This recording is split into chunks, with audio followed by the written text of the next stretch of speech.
Многу сум среќна како председателка на Совет затоа што развојната програма, иако имаше многу дискусии на самиот Совет, се усвои со 24 гласа за, 3 воздржани, меѓутоа буџетот кој е најголем до сега, 3 милиони поголем од претходните, за 30 години не сме имале ваков буџет, значи Куманово станува стабилна општина, беше донесен едногласно од страна на сите советници кои беа присутни во салата.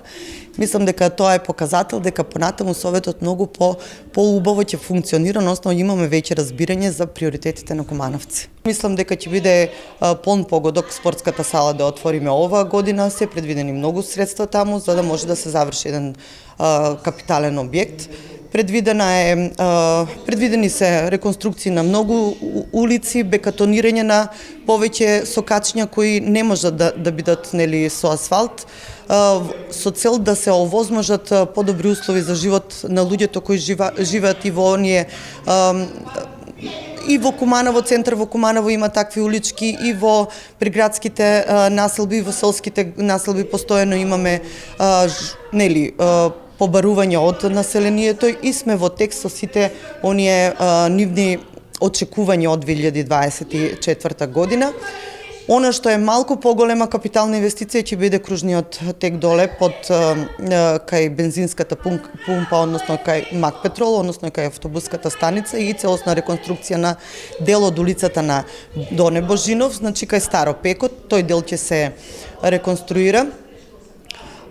Се предвидува да се заврши градскиот парк доле, фамозен градски парк кој постојано додаваме пари, па ни ги одзимаат, па ние очигледно дека самите ќе си го направиме. Соколана ќе се заврши, Соколански парк. Предвидени се пари и за новини речици. Знаете дека Лидл доаѓа ова година, веќе се прават објекти, мора да се направи инфраструктура, затоа што многу пари зедовме од нив и јас се надевам дека со самото доаѓање на Лидл ќе повлече и повеќе инвеститори, парчиња ќе се купуваат таму за развојна индустрија.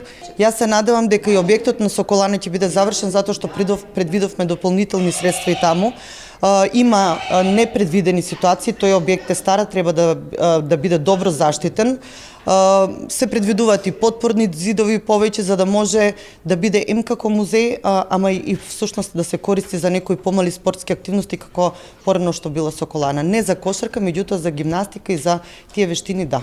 Дефинитивно е добиена дозволата за реконструкција на малиот градски плоштад. Ќе биде офатен цел дел кај Сума, потоа кај скопските дуќани, дел од паркингот кај Дом на култура и дел околу Дом на култура. Значи не е само мал градски плоштад, туку поголем офат и се надевам дека со текот на времето, затоа што усвоивме план за мобилност, дека таа улица ќе биде еден вид на шеталиште, односно дека ќе се спојат тие два плоштада и надоле ќе се прошири кај Ленинова.